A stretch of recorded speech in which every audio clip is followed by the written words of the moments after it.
mesa, el señor Esteban Valenti. Grande Sí, Esteban, señor. Buenas tardes, Esteban. Mientras, como es un hombre que sabe de comunicación, porque aparte es periodista, aparte de publicista, aparte de todo, que hace lo que no hacemos nosotros. No, es más, yo lo voy a hacer ahora. Claro, hace. Que poner en silencio el teléfono. Claro, está poniendo en silencio el teléfono como hombre de medios de comunicación, cosa que habitualmente no hacemos nosotros y sobre todo los lunes nos venimos el fin de semana. Bueno, ¿cómo le va? Lunes día complejo. Me va bien. ¿Anda bien? Sí, sí. ¿Todo tranquilo?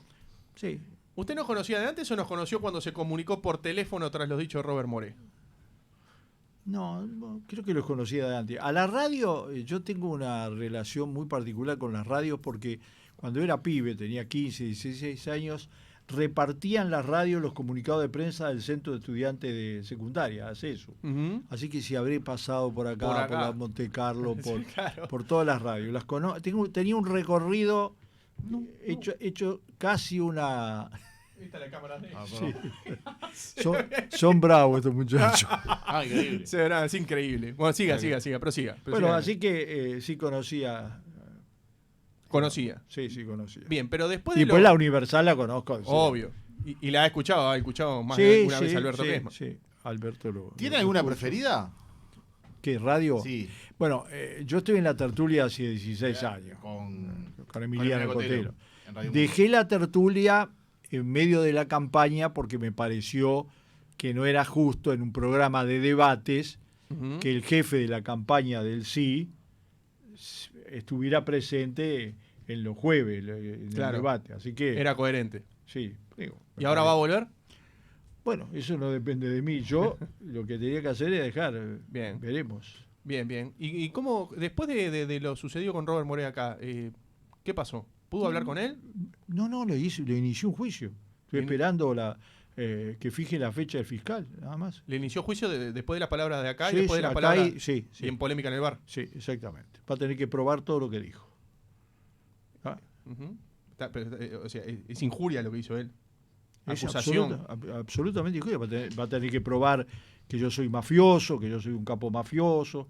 Cosa que además para mí es muy dolorosa, porque yo soy nacido en Sicilia, pero tengo algunos de mis mejores amigos asesinados por la mafia.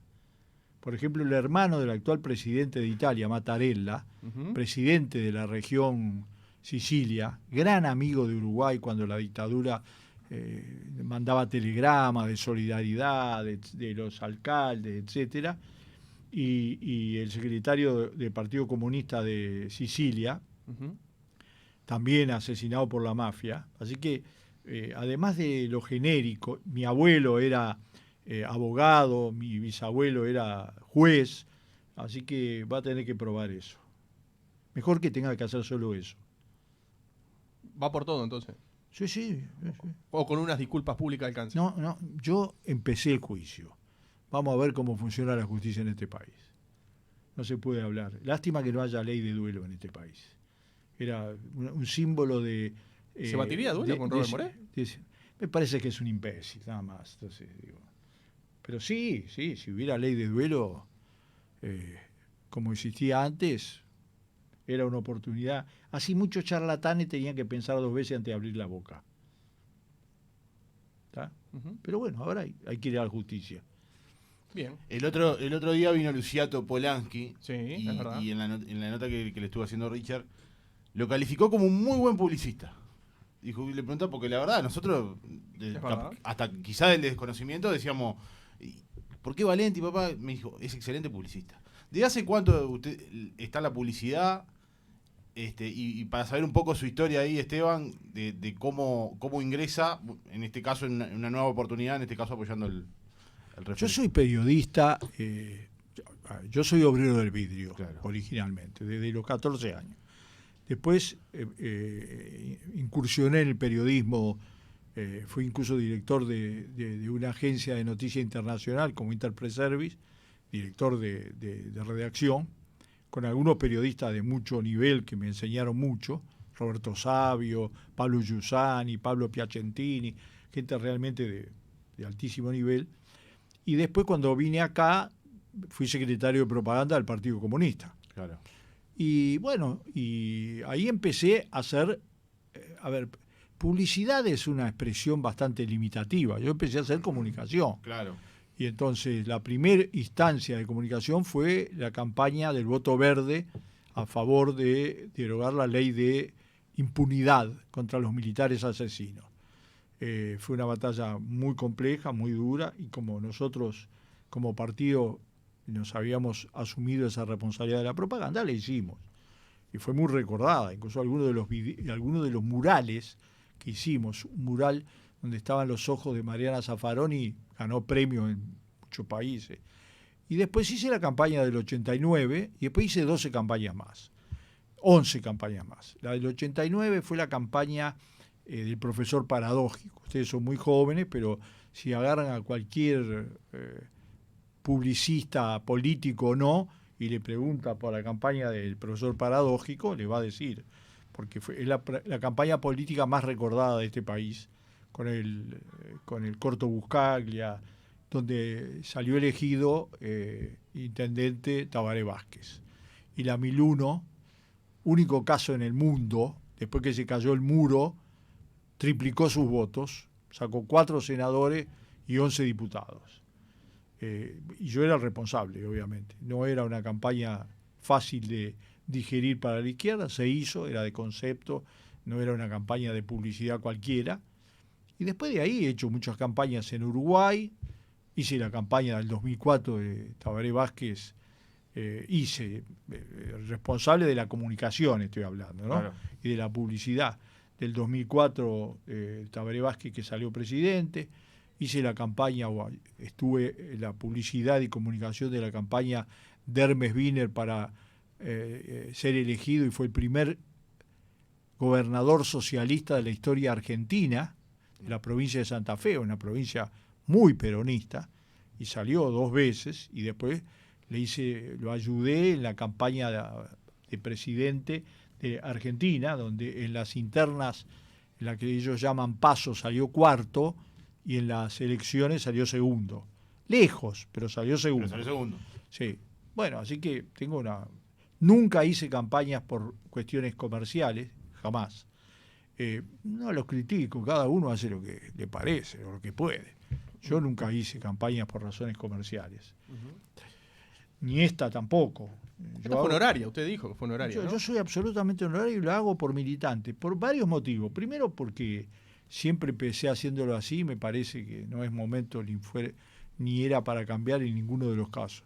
Segundo, porque no me gusta ser empleado de una campaña, porque ahí no podés decidir, no podés hacer lo que hay que hacer, y como yo me arriesgo, no voy a una campaña para salir más o menos empardado, yo me voy a jugar.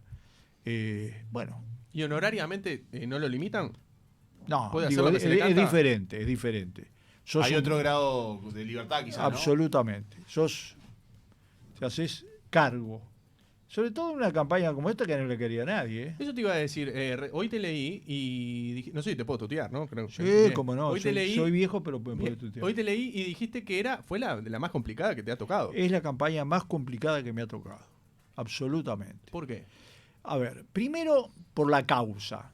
La causa, es muy difícil hacer campañas políticas donde, por ejemplo, no hay cargos en juego de ningún tipo.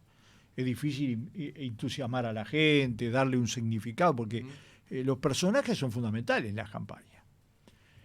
Segundo, y por lo tanto, esta es una campaña de ideas contra 135 artículos diferentes de una ley que trataba temas totalmente diferentes entre sí y que había que sintetizarlos, que había que informar a la gente. Nunca me pasó.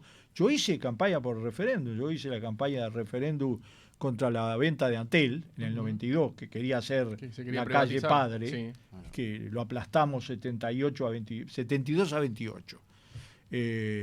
Bueno, entonces, y me fueron a buscar en la segunda oportunidad, porque funcionaba un mecanismo diferente.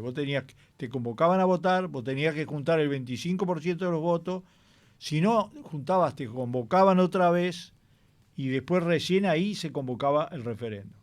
Como en la primera vez yo ya estaba en una etapa de polémica, no juntaron el 25%, me fueron a buscar, a mí y al equipo que yo siempre tuve, que sin el cual no haría nada. Yo no soy de andar haciendo esa frase, los equipos, ¿no?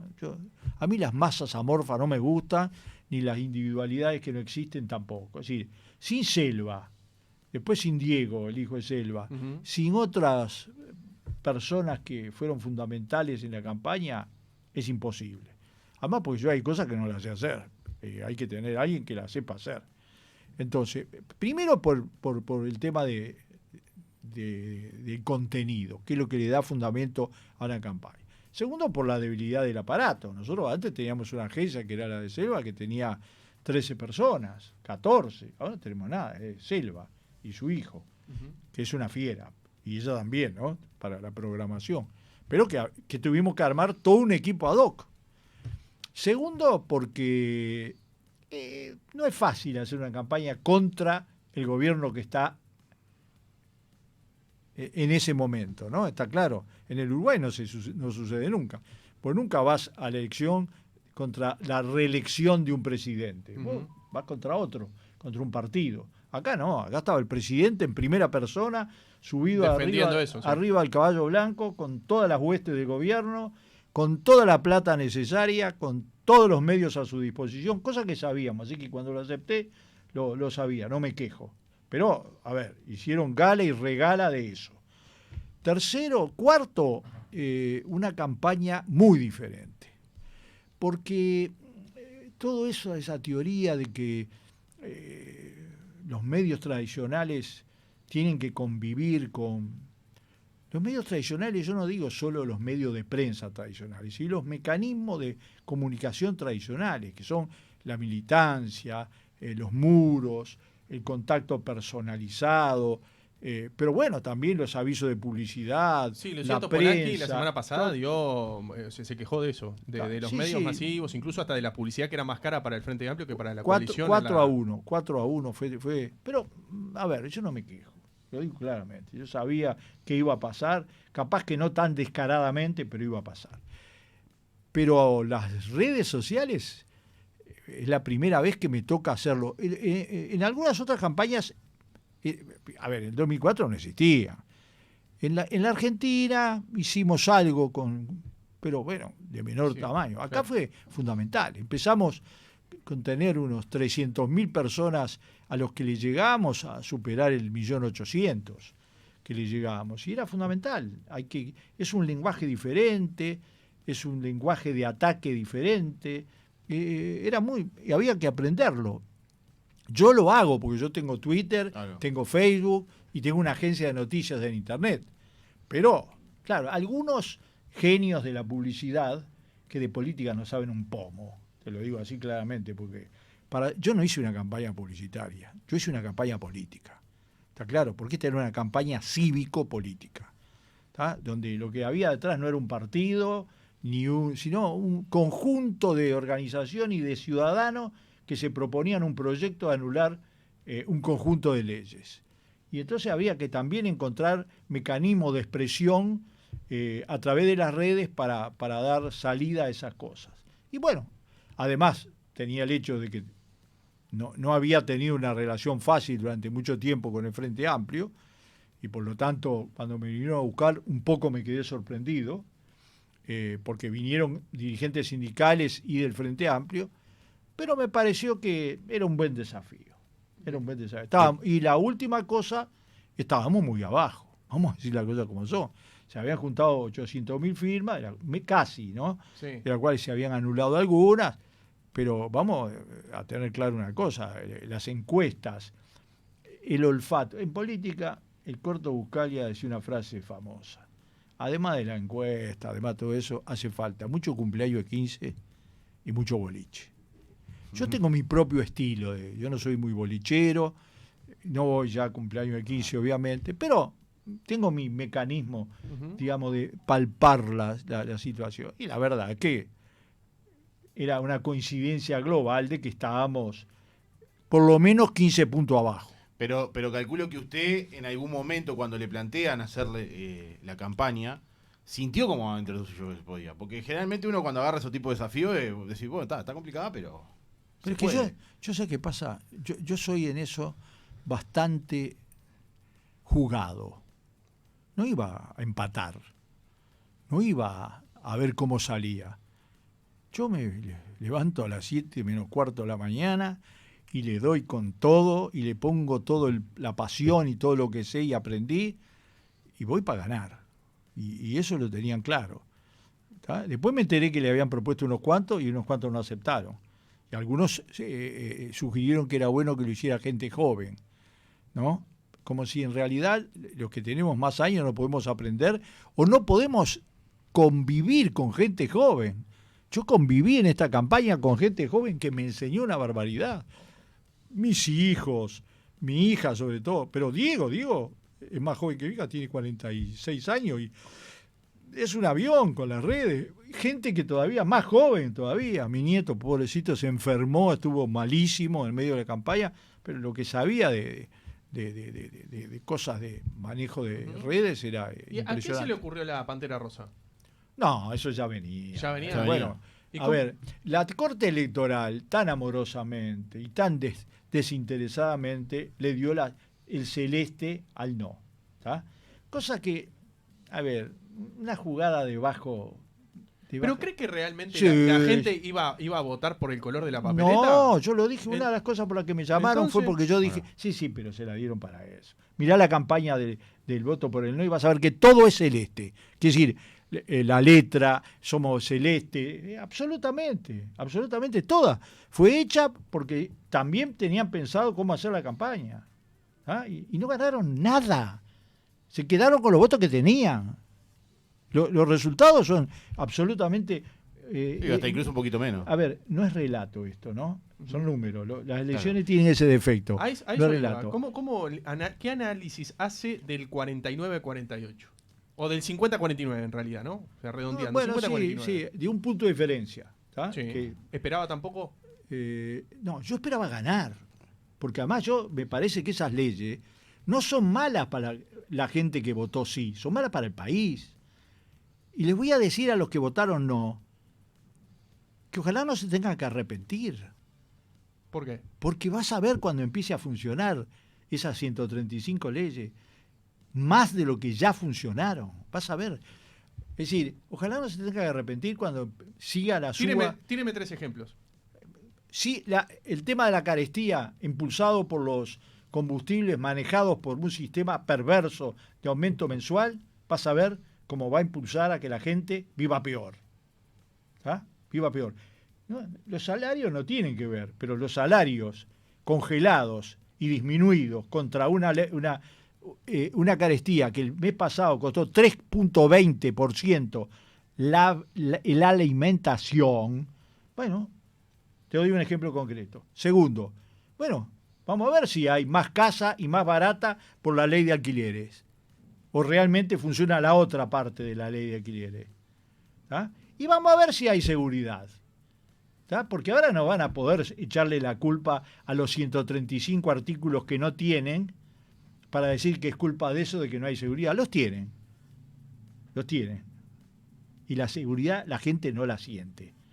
Yo no la veo.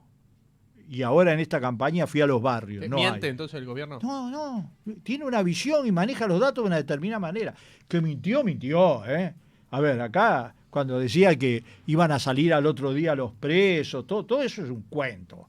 Pero ahora vamos a partir de lo que hay. Lo que hay es que tiene el tema de la seguridad, ahora lo tienen completo. ¿Ah? El ministro Heber tiene en sus manos la herramienta suprema para imponer la seguridad en el Uruguay. Bueno, vamos a ver. Tercero, hace 2 años y pico que están en el gobierno. ¿Por qué no hicieron nada sobre la educación? ¿Por qué no inauguraron un liceo? ¿Por qué no inauguraron un auto? Al contrario, aumentaron los grupos, bajaron los recursos, etcétera. No es por maldad, ¿eh? Es por mentalidad. Es porque tiene una concepción. Bueno, pero también hace 2 años también pasó un periodo de pandemia que no hubo... Pero qué, discúlpame, vos en la pandemia no podés avanzar la reforma a la educación. ¿Por qué? Si es un proceso... Pero te dice, no inauguró un liceo, pero en 2 años la gente no podía ir al liceo. Pero, ¿y por qué no podías construir si acá los obreros de la construcción están trabajando hace 2 años? ¿No podías construir? Pero estaba en su momento, cuando ocurrió la pandemia, estuvo parado la construcción. Después creo que... Un pedacito. Oye, discúlpame. No lo digo como... Lo que se inaugura son piedras. Lo único que vi inaugurar... A ver, si vos hablas de este gobierno, de obras, son todas obras que vienen del pasado. Dentro de poco los vas a ver inaugurando el viaducto, ese que de la entrada al puerto, que es un gran cambio. Empezó en el gobierno pasado. Lo único que tuvieron que hacer es dejarlo ir. ¿Tú escuchaste en el discurso del presidente en el Palacio Legislativo hablar de las únicas 2 obras que mueven efectivamente la aguja de la realidad nacional? UPM2, por todo el proceso productivo que hay alrededor, y Ferrocarril Central. ¿Escuchaste hablar una palabra? No, se olvidaron. Cuando se pare eso, son 15.000 trabajadores menos que hay, ¿eh? ¿Y qué hay para? ¿Dónde están las obras? ¿Los aeropuertos? Bueno, sí, son 7 aeropuertos de tamaño más bien. Bueno, además fue a inaugurar la piedra fundamental de un aeropuerto para aviones ejecutivos en Carmelo. ¿Esa es la visión de gobierno? Sí, esa es la visión de gobierno. Esa es la mentalidad del gobierno.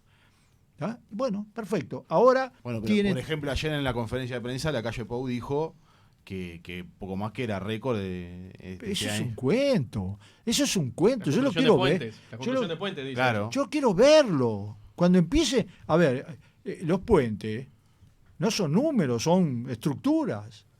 Vamos a ver a final de año cómo anduvo eso. Y además, no es que no lo hacen porque no quieren, no lo hacen porque no pueden.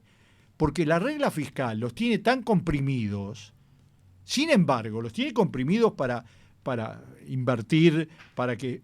Hace mucho tiempo que no había un nivel tan bajo de inversión pública, mucho tiempo. Pero yo te pregunto, además de eso, la regla fiscal, ¿qué determinó? ¿Cuál era uno de los caballos de batalla anteriores al gobierno anterior, etcétera? La deuda pública, ¿te acordás vos la deuda pública?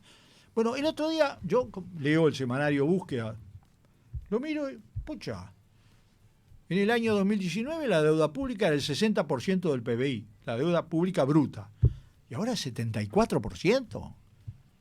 74%. Aún habiendo crecido el PBI en el último año, aunque el primer año bajó. Entonces, ¿dónde está? Bueno, yo creo que se abre otro periodo, ¿no? Donde nadie va a poder decir que no tienen los instrumentos para gobernar. Van a tener la rendición de cuentas, van a ver cuánta plata le dan a la educación, porque a menos que quieran hacer la reforma de la educación sin plata, a menos que quieran hacer las obras sin plata, a menos que quieran seguir que los empleados públicos sigan perdiendo, los policías, por ejemplo. Ayer escuché a la calle en una visión que me resultó un poco revulsiva. Que defendía a la policía. Sí, dijo. ¿Por qué? ¿Quién le ataca a la policía? ¿La que le dio zapatos? Pudo haber sido. ¿La que le dio zapatos? Bueno, pudo haber sido por la campaña, como se tocó el tema de la campaña era contra los malos policías y va a seguir siendo. Si alguien se pasa de la rosca, se va a hacer la campaña y las denuncias que haya que hacer. Yo como periodista lo voy a hacer, pero vamos a entendernos claro. ¿Por qué no se acuerda que el récord mundial fue la huelga de los policías en el gobierno de su padre? Justo que usted habló de los policías, le quiero hacer esta chiquita para los dos lados. ¿Piensa que lo dijo por el hecho que pasó el viernes en el Parque Paladino? Sí, también. Y segundo, una metida de pata histórica. Porque a menos que todos los cuadros de este país sean todos estúpidos. Y le voy a decir, ¿eso reavivó un poco para el tema de la elección el fin de semana? Ya no había tiempo. Porque fue, digamos que por más que estábamos en veda, fue el tema, por más que fue el tema de la institución y... Si avivó o no avivó el no, avivó el sí, pero ya estaba todo prácticamente definido. Ahora, hay una cosa, que todos los cuadros, creo que uno solo no salió a solidarizarse con Progreso, salieron todos. Sí, lo vi. Y hay de todos los partidos en los otros cuadros. Y las declaraciones que hizo González, con el cual yo tenía un cierto respeto, lo estoy perdiendo velozmente, porque lo veía un tipo que afrontaba los temas, declaraba bien, etcétera. Pero ¿cómo? ¿Qué me va a venir el verso de que mandaba a la policía sin orden judicial ni fiscal a hacer un allanamiento en una cuadra, en un cancha de fútbol? Pero eso es lo de menos. Eso es lo de menos. También vamos a ver eso. Ojalá que hayan aprendido que esas cosas no se pueden hacer en este país. Pero lo que yo te digo es esto.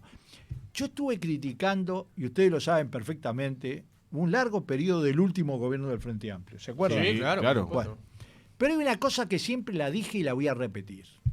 Porque para mí es un orgullo. La izquierda uruguaya nunca hizo bajar la democracia. A pesar de que teníamos una historia muy discutible con la democracia, que nos habíamos equivocado feo. Pero en los 15 años nadie puede decir que en este país hubo menos democracia, menos libertad de prensa, nadie lo puede decir, porque sería una falsedad. Que usamos la policía para uso propio. ¿Ah? Que enterramos la policía en condiciones infrahumanas, con salarios de hambre y pagándoles con alimentos vencidos. Eso se hizo en el gobierno blanco anterior. ¿Ah? Entonces, que no se hagan los santos policías, ¿ah? Que no los hay. En Estados Unidos son irlandeses porque casi todos los policías de Nueva York son irlandeses. Acá no hay. Pero acá hay. La policía uruguaya ahora es más profesional, mejor equipada. La mayoría inmensa de la policía es una buena policía. ¿Y la policía no se siente como respaldada por el gobierno actual y no por el que era de Bonomi? Bueno, pregúntesele a ellos. Porque se han manifestado bueno, sí, de esa manera. O sea, bueno, yo escuché sindicatos de un lado y sindicatos del otro. Y quiero ver, porque si apoyarme es me bajas el sueldo. Porque es hora de no aflojar, como que lo tomaron todos. Sí, pero es que yo creo que la Rañaga es una cosa y Heber es otra. ¿Qué crees que te diga? La Rañaga efectivamente se puso al hombro. O sea que efectivamente eso responde a la Rañaga, pero no a Heber. Yo no lo veo. Y además creo que no lo ve la ciudadanía. Pero, a ver, por algo el tema de la seguridad apareció de nuevo en el escenario nacional. Apareció en la gente. El que me diga que la gente se siente más segura, no anda por ahí. O son esas encuestas hechas a dedo. Hay una sensación de inseguridad importante. Además, capaz que es una cosa que me pasa solo a mí, pero a mí en los últimos 2 meses, alrededor mío, me han pasado 4, 5, 6 cosas que demuestran que estamos volviendo a la situación de antes, que no era buena, lo quiero decir. Yo no estoy acá defendiendo lo maravilloso que era antes con lo malo que es ahora. No, el tema de la seguridad, manejado muchas veces con un sentido muy elemental, muy básico, muy blanco-negro. Yo te decía que me he dedicado a estudiar los temas militares, inmediatamente está en frontera con los temas policiales o con los temas de criminología, que no son legales. Yo no soy, en eso no tengo nada. Y te voy a decir una cosa, en el Uruguay lo que se ha instalado son burbujas de mala vida, sectores de delincuencia, donde familias enteras, zonas enteras, viven dentro del delito, entrando y saliendo permanentemente, y no lo hemos logrado resolver. La concepción de que baja la pobreza y baja la delincuencia, que era la nuestra, se equivocó feo. Bajó la pobreza una barbaridad y la delincuencia subió. Es un proceso muy complejo, que lleva mucho tiempo, que necesitaría comprensión de todos y políticas realmente nacionales, pero que por este camino que vamos, no lo vamos a resolver. ¿Los resultados de ayer son una derrota con sabor a triunfo o es una derrota y punto? No, del punto de vista del objetivo de que se anularan los 135 artículos, para mí es una frustración. Yo quería que esos artículos se anularan. Para usted es una frustración. Absolutamente. ¿Por qué? Porque creo que son malos. Y no son malos para los que votamos sí, son malos para todo el país. ¿Ah? O sea que no concuerda con el discurso de Pereira, sí, entonces. No todo el país igual. Pero hay algunos que... Está claro que los que mueven $100.000 en efectivo no es malo. ¿Está? Y esos son un determinado sector de la sociedad. O sea que no acompañan las palabras de Pereira, entonces. ¿Cuál? Que Pereira dijo que, a ver, sin decir que fue una derrota, dijo que, bueno, o sea, que si faltaban 15 minutos y lo ganaban. Bueno, yo de tiempo, no sé, yo no, sí, pero 15 minutos no sé, pero yo creo que en los próximos 2 meses va a haber cambios importantes. Por ejemplo, me voy a jugar una cosa. Dale. ¿Está? Si no, hacemos como hicimos con otros compañeros de ustedes, nos vamos a comer juntos, los invito a almorzar. Yo les digo que dentro de 2 meses se termina la luna de miel. A menos que la midan como la miden algunas empresas encuestadoras, midieron los votos ¿no? Que nos daban 15 votos 15% de diferencia. 33 le daban. 33. Sí, 33, sacamos 48. ¿Tá? Que es como si hubiéramos ganado todos los indecisos. Cosa que es imposible. Hace 3 meses aproximadamente. No, 2 meses también. 2 meses hace también. 3 meses peor todavía. Hace 2 meses. Y hace 1 mes también. Había empresas que no pero daban. capaz que en realidad el repunte fue gracias a la publicidad suya. No, mira, yo de modesto no tengo ni la suela de los zapatos. Así que nadie me va a creer si yo digo, no, yo voy a hacer un análisis. Y el análisis es este.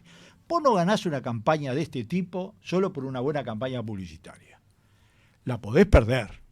La podés perder, absolutamente. Una mala publicidad. Absolutamente, pero no lo ganás. ¿Por qué se ganó? ¿Por qué se obtuvo ese resultado extraordinario que yo lo valoro además en un doble sentido? Primero por haber llegado casi iguales contra todo el poder. Nunca hice una campaña contra todo el poder. Subido al caballo de 3 comisarios. No, nunca lo hice. Pero bueno, era la primera experiencia y había que poner la cara. Y yo la puse. Pero te voy a decir esto. En todo este proceso, ¿qué se probó además una vez más? Mejor que antes, que la izquierda uruguaya aprendió mucho de la democracia. Se hizo más democrática todavía, con la democracia directa y con el manejo de los términos democráticos. Y eso para mí es motivo de orgullo, es motivo de avance, porque yo creo que uno de los errores peores que ha tenido la izquierda es regalarle la democracia a la derecha o al centro. La izquierda, eso para mí fue fundamental. Ahora, ¿qué pasa? ¿Cómo se llegó a ese nivel? La mayoría abrumadora de los indecisos que eran pintados como unos personajes selenitas, ¿no? Que no le interesaba nada. Todo eso se volcaron, prácticamente todos se volcaron por el sí. ¿Cómo es? Primero, por combinar todas las formas de comunicación con la gente. ¿Cuál es una campaña? ¿Cuál es el objetivo de una campaña? Convencer gente. Es muy simple. Nosotros supuestamente empezamos, y realmente empezamos de muy abajo. Uh-huh. Había que convencer gente. Para convencer gente se utilizó de forma armónica y combinada 2 cosas básicas: mensaje y metodología. Mensaje era elegir bien cuáles eran los temas centrales. Se eligieron bien. ¿Cuáles eran los temas? El gobierno quería que fuera una elección de medio término. No fue. En ningún momento se lo dejamos pasar. No era. Que fuera un choque entre el Frente Amplio y los partidos de oposición. No fue. No era cierto. Era otra cosa, era una batalla cívica, y hoy no voy a decir que fue un gran triunfo del Frente Amplio. No, fue un gran triunfo en el cual el Frente Amplio fue parte importante, pero no fue de un partido. Bien. Ahora, después están los métodos. Y los métodos es boca a boca, gente a gente, puerta a puerta, miles de personas. Lo más tradicional que hay de la política, el conversar. Para lo cual había que tener folletos, sintetizar bien los temas, abrir las puertas. Pero había que entusiasmar a la gente. Porque no había candidatos, no había ningún cargo de gobierno, no había ninguna elección de medio término. Y veníamos de un periodo bastante complejo. Segundo, había otra batalla masiva, las redes. La red es una batalla, en lugar de golpear la puerta, vos te transformaste, miles, en gatekeeper. Es decir, vos recibís propaganda, publicidad, y vos elegís a quién se la mandás, cómo se la mandás, etcétera, qué red utilizás. Pero además, cientos que crearon publicidad y formaron parte de las redes, no como receptores. Eso que salieron en broma, pobre, les dolió tanto. El gaucho creado por Valenti, yo lo conocí a través de Facebook. Lo conocí a través de Facebook. Es obrero de la construcción y tiene un campo en Canelón Chico. ¿Y vos te crees que alguien puede imitar a un paisano como lo hacía él y tener la audiencia que él tenía? Selene. Yo la conocí a través de TikTok. El cantante Cova, el que hizo el jingle, yo lo conocí a través de las redes. ¿Tá? Claro, la música y el estilo se los hice escuchar a otros, no es el mío. Claro, capaz que para un medio tradicional llamaba la atención, pero sin embargo para esos canales... Y además, otra de las grandes dificultades, no había un público, había muchos públicos, muy diferentes. Porque en 135 artículos, imagínate la cantidad de públicos que hay. Claro. ¿Tá? Entonces había que elegir y había que llegar. También hicimos eso. ¿Tá? En 2 meses, lo hicimos en 2 meses. Ahora, después había que pintar muros, había que crear un clima, porque ellos se quedaron con el celeste, entonces había que crear el rosado. Pero además, había que darle visibilidad en los grandes medios electrónicos a esas manifestaciones, y lo hicimos. ¿Ah? Hicimos poca publicidad televisiva, pero pensada de una determinada manera. Les ganamos en la cadena, pero, por muerte le ganamos. El presidente habló 26 minutos y nosotros 5 minutos 32. Pero nuestra cadena la vio más gente y se reprodujo en las redes muchísimo más. Eso le quiero decir. ¿Qué le pareció la toma de decisión de que, bueno, el caso de primero de hacer de que el no haga conferencia de prensa y el sí tuviera la cadena? Una avivada, porque no es igualdad de condiciones. Una gran estrategia, calcula usted. No. Avivada. Avivada. No es lo mismo. Una gran estrategia es otra cosa. Muy simple. 5 veces más de un lado contra una vez del otro. Y por eso había que aprovechar esos 5 minutos que nos tocaban a nosotros, de 5 a 7, y lo aprovechamos. Yo creo que lo aprovechamos bien. Y tuvo su impacto. Porque los resultados están. Porque nosotros acá analizamos que cuando la calle Pau convoca la conferencia de prensa, que si bien no es cadena nacional, todos los medios van a ir. O sea, como que legalmente, o sea, todos los medios iban a acudir a eso y iba a tener mucho más tiempo de hacerlo. O sea, como que... Era de interés para todos los informativos en el horario. Pero no tengas duda. O sea, No sin tengas ser duda. cadena... Si nosotros hubiéramos hecho una cadena, nadie estaba obligado a ir. Pero además, nosotros elegimos. ¿Por qué? Porque no había voceros. ¿Ah? Lo que había era ciudadanos. Y lo que se expresó en la cadena nuestra fueron ciudadanos. ¿Ah? Y yo creo que lo expresamos bien. Además, con un mensaje que fue abierto, que no fue tenso, que no fue agresivo, que fue sobre valores, sobre cosas que tienen importancia para los uruguayos. Incluso le dimos la oportunidad al presidente, al otro día, de hacer referencia a eso, ya que él se había metido en el corral de ramas de ser el vocero de una de las opciones cuando es el presidente de todos los uruguayos. Y por lo tanto, está bien. La Constitución, artículo 77, dice que el presidente y los integrantes de la Corte Electoral no pueden participar en campañas político-electorales. A ver qué hubiera pasado si alguno de los integrantes de la Corte Electoral hubieran hecho campaña electoral. ¿Qué hubiera pasado? Es lo mismo, es el mismo artículo. Entonces, él se metió, pero le dimos hasta la posibilidad de una parte del mensaje hacerlo hacia todos los uruguayos. No lo hizo ayer tampoco.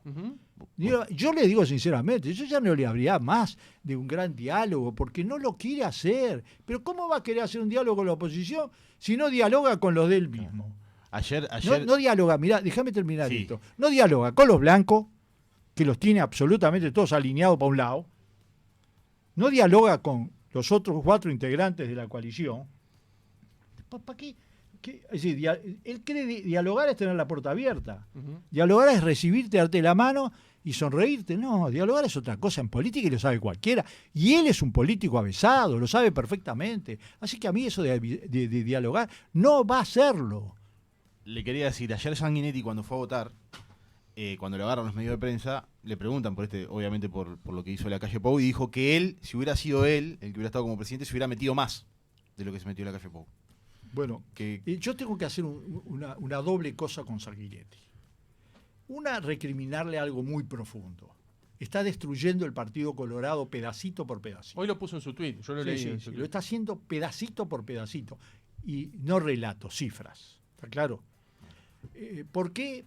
Porque el Partido Colorado es una parte fundamental de la historia política de este país. Lo es también el Partido Nacional, pero el Partido Colorado es la historia del Estado. ¿Tá? Es así. Y no hay que olvidarse nunca de eso. Hay que buscar en las palabras de Valle Ordóñez y darse cuenta cuánta de nuestra identidad inconsciente es parte de eso. Y lo está destruyendo, a costa de cualquier cosa. Segunda cosa, le tengo que agradecer. Nos dio muchos votos. Nos ayudó mucho con los votos. Sí, señor. Hay unos cuantos que nos ayudaron con los votos. A eso iba. Me deja de hacer un paréntesis, porque usted puso, a raíz de esto que está hablando usted, de Sanguinetti, también puso otros personajes a los que hay que agradecer con Sanguinetti, ¿no? Siguiendo el hilo de Sanguinetti, es a Graciela Bianchi. Porque con tal de construir un pozo en el barro e insultar y acusar siempre a Siniestra, nos aportó otros cuantos miles de votos de los indecisos y no ganó un solo voto para el no. Sí, ¿Está convencido de eso? Absolutamente. Bueno, el no creció prácticamente, ¿no? En la encuesta prácticamente no creció. Tuvo el crecimiento vegetativo cuando nosotros nos quedamos con el 80% de los votos de los indecisos. Esa es la realidad. Le voy a contar dos frases de Graciela Bianchi, que tiene una especie de... Primero, en realidad, hay gente que me ha dicho es inimputable. Ustedes saben lo que quiere decir. Sí, inimputable. lógico. Bueno, Sí. yo estoy por pensar Que no está bien también. de la cabeza, digamos. No, es inimputable. Es una variable alternativa. Bueno, pero cuando alguien es inimputable, cuando actúa de determinada manera es porque no está bien de la cabeza. Bueno, si usted me lo quiere disfrazar de otra manera... Pero... No, yo creo que es inimputable. Pero bueno, primero, sacó un tuit donde dijo que yo, o mejor dicho, que Luis Garibaldi, el esposo de Ana Laura Pérez, la chica, la profesora, grado 5 de la universidad, que le desfiguraron la cara en la puerta de un boliche, era toda una operación para atacar a la policía. Lo escribió ella, ¿eh? Nadie la obligó.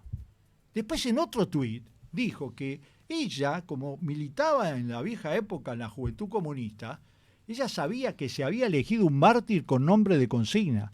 Se estaba refiriendo a liberarse. Que lo mataron de atrás un oficial de policía con un revólver que ni siquiera era de reglamento. Es decir, igual hubiera sido una barbaridad, pero a ese nivel. Entonces, a ver, no es nazi porque Hitler está muerto, está claro, no tiene a quién adorar. Del punto de vista de la metodología, del punto de vista de la forma que ella propone de las relaciones políticas en el Uruguay, yo no recuerdo una persona igual, ni antes de la dictadura ni después de la dictadura. Es una responsabilidad del Partido Nacional, que se la asuma. Ese nivel de cosas. ¿Eso le sirve al Frente Amplio? No sé, a mí eso jamás me voy a poner. No le sirve al país, así que no le sirve al Frente Amplio. Es un interlocutor inexistente. Agredió a una parlamentaria porque tenía yo no me voy, pero a ver, me tenés que sacar con tanque del Parlamento si me decís que me tengo que ir porque tengo un tapabocas rosado. Y las agresiones permanentes. Otra, gracias, nos dio muchos votos. Muchos no, pero unos cuantos votos. Preguntarle, bueno, en realidad tengo unas cuantas para hacerle a Esteban, Nos pero... quedan 10 minutos todavía. Preguntarle, ¿usted cree que algún líder político salió fortalecido después de esta elección? Pues es que es una buena pregunta, no me he puesto a pensar mucho. Y no me he puesto a pensar porque no me interesa mucho. Creo que cada uno jugó su papel. Creo que algunos salieron debilitados. Eso sí. Yo creo que el presidente salió debilitado. Porque un presidente que se pone al hombro una causa de esta y gana por un punto, porque sacá los votos en blanco, que es una trampa que inventaron, pero que no tiene que ver con que la gente se haya manifestado. Por uno, son 22.000 votos en 2.200.000 votos. Y después hizo eso, y la cadena, y nada. Sí, fue un actor directo. No, fue el jefe de la campaña. ¿Está claro? El jefe de la campaña. Yo no creo que eso lo haya fortalecido. Yo creo que si vos mirás el espectro del comité de promoción del sí, de apoyo al sí, bueno, Fernando Pereira jugó un papel importante en el sentido de algunos momentos, pero fue una causa muy colectiva, una causa muy ciudadana. Quizá más al arranque, ¿no? Cuando se tuvieron que juntar la firma. Bueno, pero porque era dirigente del PCDT, claro, después cambió.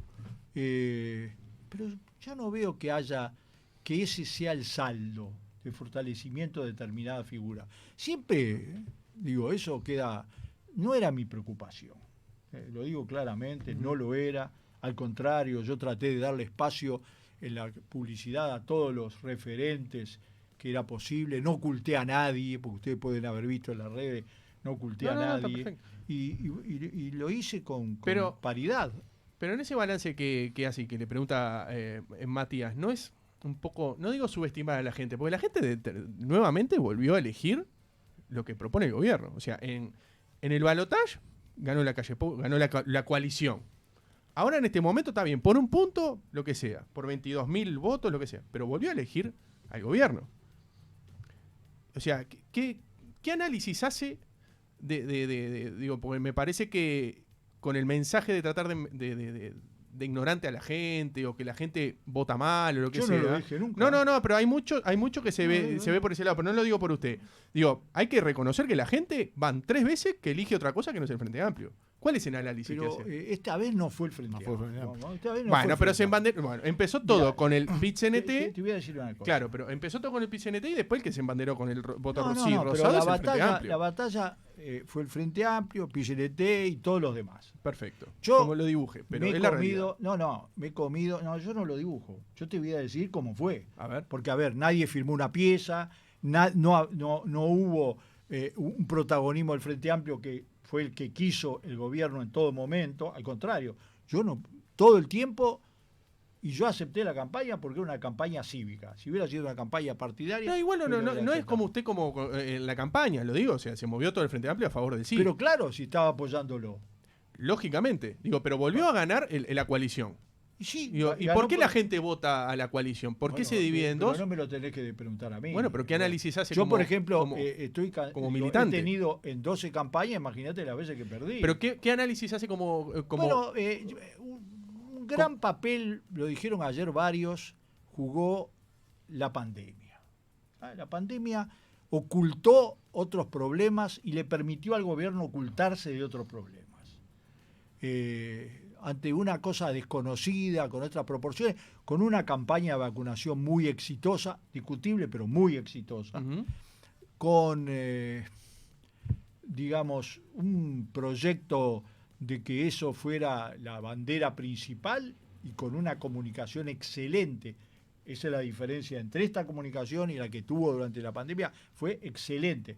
No lo digo ahora, yo lo dije durante toda la Sí, campaña, es cierto. lo dije durante todo el proceso, lo dije en la tertulia del espectador, Ujú. del espectador, de Radio Mundo. De Radio de Mundo. Radio Mundo. Me parecía que realmente la comunicación presidencial y del equipo y de Salinas era muy buena, apoyada en el comité de científicos, ¿no? Y digamos que eso le permitió acumular un capital muy importante político, que lo tenía antes de empezar esta campaña prácticamente. Si vos mirás lo que vaticinaban de votos, le daban 45%. Ahora, como todas las cosas, esto es un proceso. Ujú. Y en este proceso nadie pensaba que el gobierno iba a ganar por un punto. Nadie. Menos el gobierno. ¿Tá? Es decir, Sí, yo creo que se la jugaban que iba a ganar por más. no, Sí. pero absolutamente. Por lo menos por 5 puntos. Y ya te voy a decir que hasta 5 puntos, si comparás con las encuestas, era un Más por el milagro. nivel de aceptación que tenía el presidente. Y ahí que tiene el está, presidente. tú tocaste, es decir, Me parece a mí, no sé. a menos que vos no, cosa que puede pasar, porque te digo sinceramente, las encuestadoras están en entredicho nuevamente. Si vos mirás, 55% es el promedio de apoyo del presidente. Sí. ¿Tá? Y jugó en primera figura y sacó el 49%. Después, el apoyo a la gestión de gobierno también es altísima.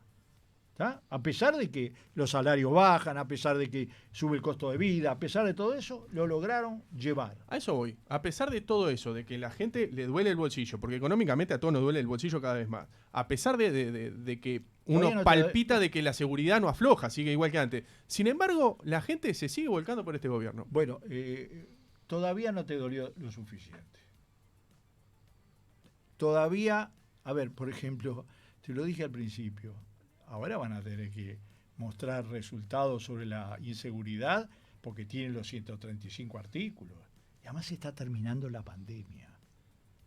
¿Tá? Si Ujú. ya la pandemia no sé. Ya no se excusa. Es decir, no van a, este es un gobierno que ha sido muy creativo en materia de excusa.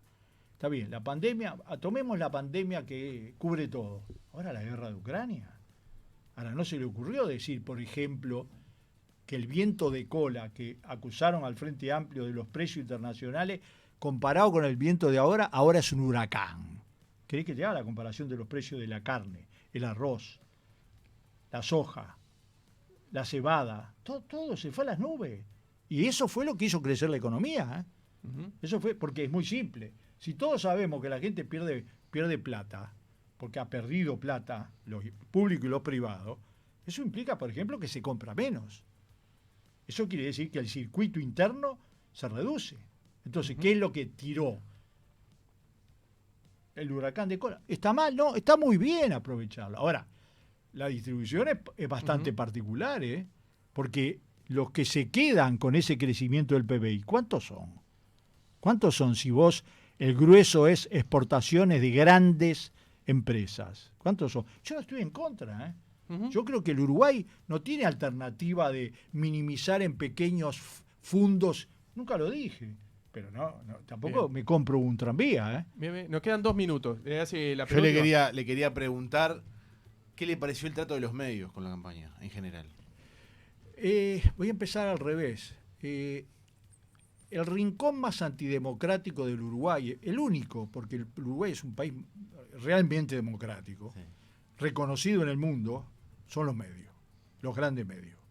Los grandes medios tienen todos los vicios del antidemocrático posible. Han ido mejorando un poco, porque, a ver, en algunos momentos mejoraron, en algunos momentos no son tan deschavados, pero yo tengo las mediciones, ¿eh? Vos sabés que vos haces eso y comprás Global News, comprás todo y tenés las mediciones. Y las proporciones son 2-1, 3-1 como mínimo. No todos iguales, no todos iguales. Yo también me voy a dedicar ahora, en estos días, a estudiar todo eso. ¿Cómo fue? ¿Por qué? Porque me voy a explicar el resultado electoral. No, yo lo sabía. Y no me puedo quejar de eso. ¿Usted lo sabía que iba a salir esto? Sí, que iba. Pero, a ver, soy experiente de más. Experiente de más. A mi mujer la sacaron de un canal porque empezaba el debate sobre la LUC. ¿Está convencido de eso? Absolutamente. Además vi algunos programas posteriores. Pero además, lo que sí vi es cómo se movían, cómo cambiaban, cómo se ajustaban, cómo todo el proceso en los grandes medios, los canales de televisión, las grandes radios, los grandes... ¿Hay medios con dos almas? Hay medios con dos almas. Por ejemplo, El País. El País tiene un alma editorial que es lo más reaccionario que... compite con la peor prensa de derecha del mundo. ¿Está claro? Y sin embargo, con algunas excepciones. Hay gente que piensa bien, no es de izquierda, te aporta a pensar. Pero la mayoría es así. Y después, en la información, hasta se le filtran muchísimas cosas y tiene una actitud de ¿sabes por qué? Yo no puedo juzgarlo. Pero en Montevideo el 56% de la gente votó por el sí, ¿eh? Cosa que tendrían que preocuparse mucho los canales de televisión, ¿eh? Mirá que hay un arma con un poder impresionante, ¿eh? Porque el rating se mide en Montevideo, ¿eh? En Montevideo y zona metropolitana. Sí. Es decir, yo te puedo asegurar que el ciudadano con el control remoto tiene un poder extraordinario. ¿Y por qué no consumen tanto TV Ciudad? Bueno, TV Ciudad, digamos que ha ganado un cierto espacio. Sí, ha ganado, es verdad. Pero... Canal 5 no lo ve nadie, porque yo vi los ratings lo vi todos. Sí. TV Ciudad tiene un pequeño rating interesante, digamos, con las unidades de medidas que uno tiene. Canal 5 nada. No, pero lo tomo por el lado del... Claro, de clip. Y bueno, de cambiar. es una pregunta que yo me he hecho, no tengo una respuesta fácil. También te iba a decir esto, yo quiero que haya una televisión nacional. La televisión nacional en el sentido de privada y pública y privada, claro, del Estado y de la ciudad. Yo quiero, porque ¿sabes qué pasa? Eso le da diversidad. Eso no hay duda. Yo viví en un país como Italia, donde era muy importante que hubiera la RAI, y después estaba la televisión de Berlusconi, y después había 300 canales regionales. Bien. Bueno, tiene que haber diversidad, tiene que haber creatividad. Bueno, yo te digo que es toda una discusión de otro tipo. Ahora, le voy a decir un último datito. Dale. Si viene la discusión de medios. Sí. ¿Está claro? Sí. Va a haber mucho para discutir ahí. Porque además, Bravo, ahí es larga también. También se viene la discusión sobre los militares delincuentes presos por asesinos, torturadores y desaparecedores, Bueno, que a los 65 años quieren irse a la casa, después de que estuvieron libres 35 años de arriba. Y no tendrá nada que ver una cosa con la otra. Vamos a averiguarlo. Los últimos 30 segundos, porque ya estamos pasados, pero los últimos 30 segundos. ¿En qué quedó eso de que empezó la campaña sucia y le habían tajeado la cubierta a Selva Andreoli, a su esposa, Valentí? Y después la pericia dio como que se comió un cordón. ¿Qué quedó eso? A ver, Selva salió de una consulta, tenía la rueda pinchada, fue a una estación de Petrobras. El hombre de Petrobras le dijo, no le puedo echar algo, porque acá le pincharon la goma. Y Selva lo dijo, y estábamos en plena campaña, no dijo que era culpa de nadie. La policía llamó por teléfono y le dijo, fíjate vos, por una cubierta, ¿no? Puede venir por acá, fue por ahí, llevó la cubierta, la sacaron, le sacaron la foto, y llegaron a la conclusión de que se había comido un cordón. De que lo más probable que era un cordonazo. Punto. Fue eso. Nadie dijo que era. Pero. Tratar de campaña sucia ya deja ver algo. Te voy a contar una cosa. En las elecciones pasadas, 2004 y 2010, nos robaron los autos 3 veces. Nos robaron las computadoras. Nos robaron las cajas. ¿Te acordás? Bueno, vos sos joven. ¿Te acordás cuando venía los Sumatic, los sistemas de televisión? Nos los robaron todo. Medio archivo de la. ¿Qué habrá sido casualidad? En uno de los robos estaba frente al Banco Central. Así que, ¿qué querés que te diga? Uno está, digamos, preparado. Yo siempre ando alerta, bien, te lo digo. ¿Por qué? Y porque, a ver, que los hay. Bien, sabe que no se va a ir con las manos vacías, se va con la taza de hacemos lo que podemos, mire usted. Ahí se va, para que no haya venido solamente a hablar de si política. vuelve la tertulia de Radio Mundo, se la lleva para ahí. ¿Sabe lo que me tiene que decir? Soy Esteban Valenti y escucho Hacemos lo que podemos. ¿Puede? ¿Cómo no? Soy Esteban Valenti y escucho Hacemos lo que podemos. Ahí está, fuerte el aplauso para Esteban Valenti. Pausa, flash y hasta las 6. Esteban, muchísimas gracias. ¿Qué hacemos? Hacemos lo que podemos. Ahí está.